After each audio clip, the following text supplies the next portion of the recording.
Posto, everyone. Time to continue the AT. Last mountain range, last freaking mountain range. And then I'm on to the flats for a bit. Onward up the Bigelows. Exposed tree roots seem to be a bit of a theme here.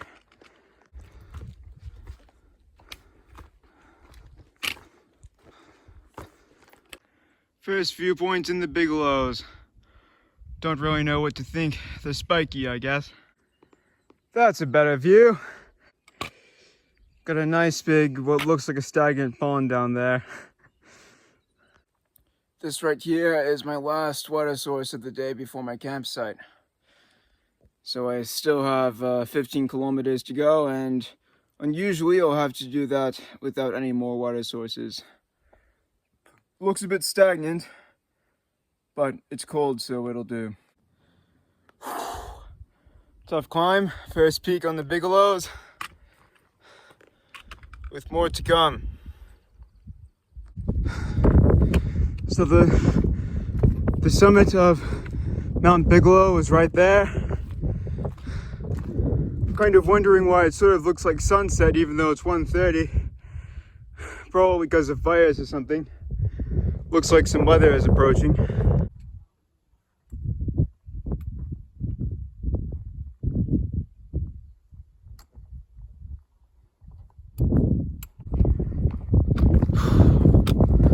I reckon that's one of the nicer views I've had in Maine. I'm kind of surprised I had this view at all, actually. I thought the rain clouds would beat me to it. Just look at that view. All of these mountains I've climbed, all of these stupid mountains. And some more to go. Reach the last big peak of the Bigelows. This is, again, a pretty good view. I was gonna get my drone up, but it's starting to rain, so not really sure I want to risk it. Look at that, that's the foundations of the hut out there. And this is the summit. Look at all that flat stuff, that's my hiking. The Appalachian Trail literally hasn't done this before. Gotta get there first though.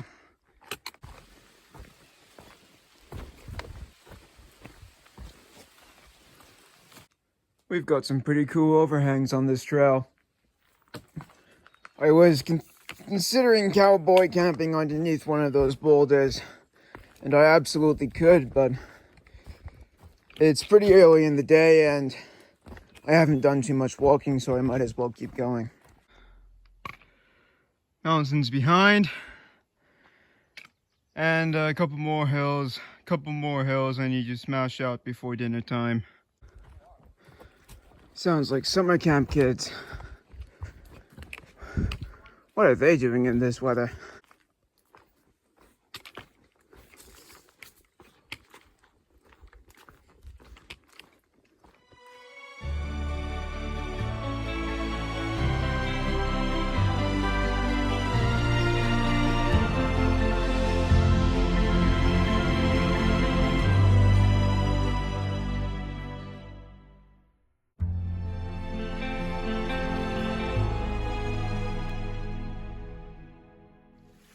It's gonna be a pretty short day overall, much shorter than I'm used to. Kind of feels like a Nero stopping here. But the fact is, I don't really want to walk for another 2 hours in the rain, not to mention there's this very important ferry crossing I have to make in the next 1 or 2 days. And the ferry only operates, basically speaking, in the mornings. So like earlier in the day. So I don't think I could catch that ferry tomorrow, which means I will have to catch it the day after that, which will mean a slow pace. Terrible, right? Having to walk at a slow pace. Here at Little Bigelow Shelter, whole place is taken up by summer camp kids. Well, here's an unusual one for a vlog. Eyes shut because I have my light shining straight in my face. But I'm going out at 11 p.m. to get some water because I'm really dead thirsty and my water bottle is empty.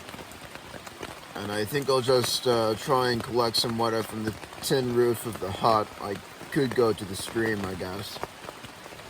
It's been raining like this since maybe 7 or so. Just completely constantly. It's been a serious downpour. Haven't had anything like this for a long time on trail. It's gonna be swampy out there tomorrow, but at least this isn't happening during the daytime. Tent is wet, so is everything else. It's 11 a.m. It finally stopped raining. It's been raining for the last, 15, 16 hours, pretty much non-stop. And yeah, what's Maine famous for? It's famous for its unbridged creek crossings. Well, we'll see how far we make it. It's like I'm back in Florida. Look at all these floodwaters. It's pretty manageable though, more manageable than I thought.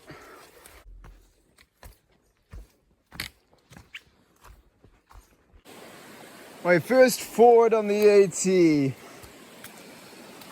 I knew someday this time was gonna come. I mean, I've had fords before, but there's always been trails around them, trails made to avoid them.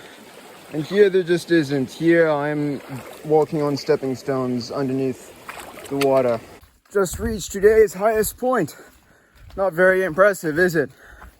This place is super flat. I haven't come across a place or a day this absolutely flat since Alabama, I think. Just rested for lunch at another shelter. This is a pretty boring day, to be honest. It's starting to feel a bit like Florida.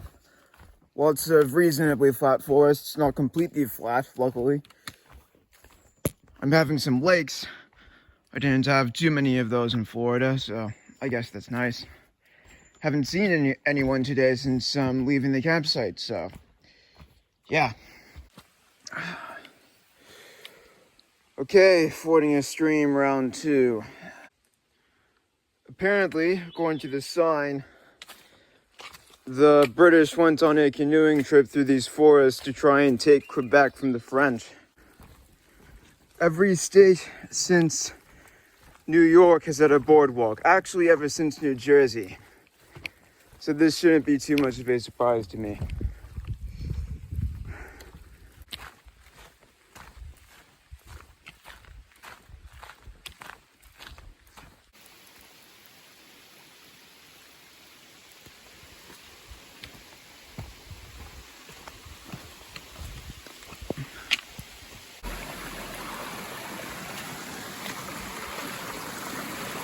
Looks like the trail is having an identity crisis.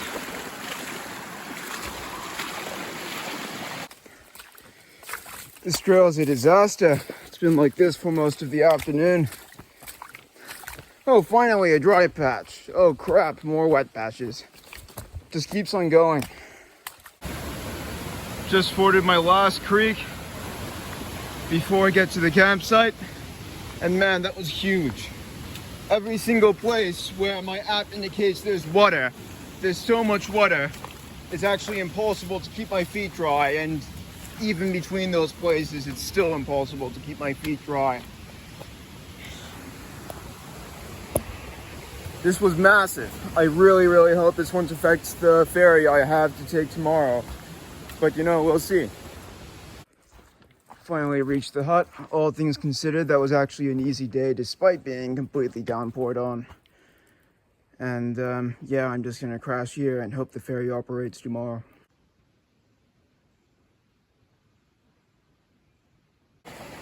So this is the very first spot on the entire AT in which you're officially meant to wade. It's right next to the campsite. Campsite's not too far that way. And it doesn't actually look that bad, which gives me some optimism. Apparently the ferry's running too. Some people who were walking southbound just caught it.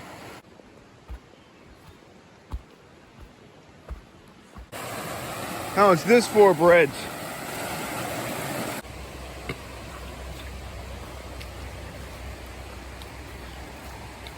time for the ferry. So this is the Kennebec River. Very similar deal to the Marks River in Florida. And I've just got to catch a ferry to the other side. It's not in the water yet. It should be in about 15 minutes. And it seems like I'm first in line, which is nice. There comes the ferry. Yeah. Coming back, I can still do 2 at a time. Okay. Coming back, though, I'm gonna only be able to do 1. Here with Joker. He's section hiking to Katahdin. We just crossed the Kennebec River and we are waiting for a ride to the store. Let's get some resupply. This place is made for hikers.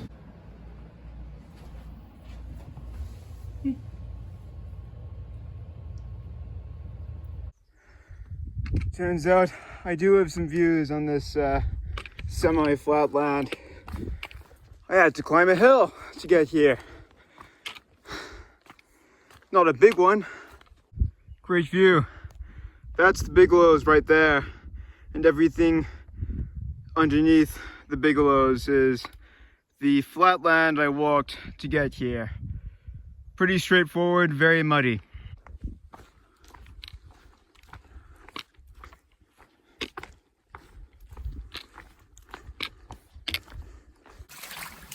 As annoying as this can be sometimes, it actually feels really nice and refreshing today because today is a bit warmer than it was yesterday.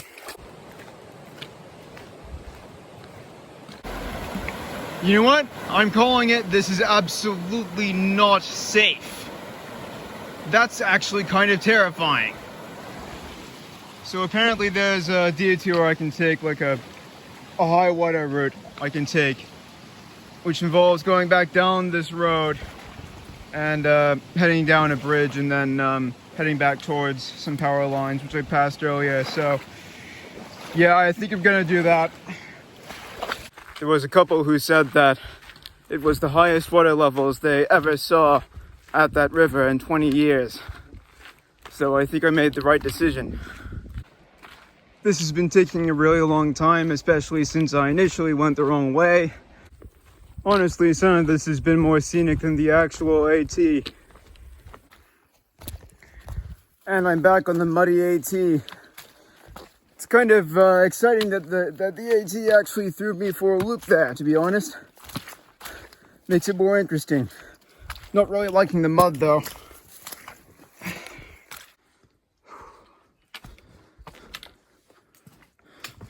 Cool.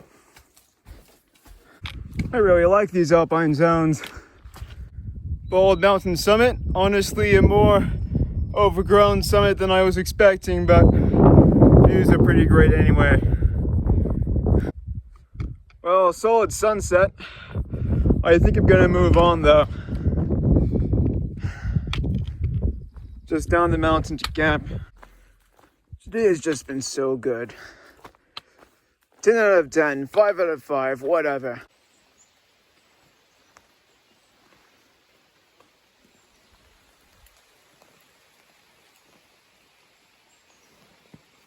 See how that blaze is on the other side of that stupid bloody river.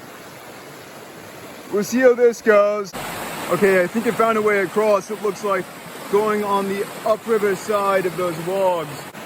Couldn't film any of that because taking out my phone would have been a terrible idea, but I went across a bit more safely than I thought I would. Still, my poles were shaking with the current. It was pretty strong. You know, between the mud and the constant biting flies, I haven't been bored for a second here in Maine, which is honestly kind of a good thing. This feels a lot like Florida. Look at how tall this sign is. Okay, so according to the comments I've seen on my app, this is probably going to be the worst crossing. You can tell it's a crossing because of that blaze. But there were some southbounders at the campsite last night, so if they could make it, so can I. Okay, it's very deep. It was up to my waist. The current is also very fast. It's not easier when you're covered by dozens of biting horseflies, but I think I can make it across with my pack. Well, that was crazy. If I was any deeper, I'd be swimming.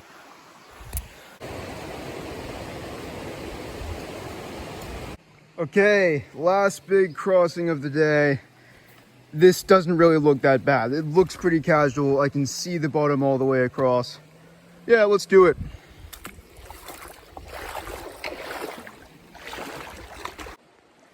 Smashed it.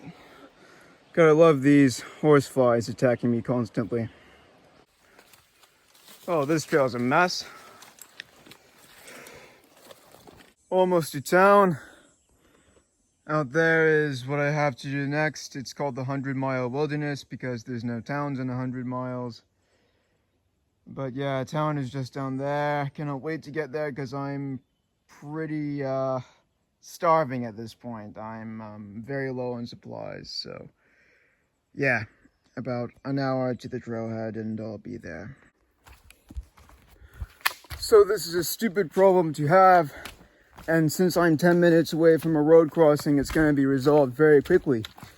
But I actually completely forgot to renew my data plan, which means that I cannot call the hostel or text or, use my data at all. And I cannot refresh the data either because of the way they set up the data plan. So as a result, yeah, I'm just going to hope that there's someone there I can use to call the hostel so they can pick me up. Look at that. Gateway to the 100-mile wilderness. Finally made it after like more than 3 months on the Appalachian Trail. So I just got someone to call the hostel for me, luckily, and they're going to pick me up in around 15 minutes. Good old Monson.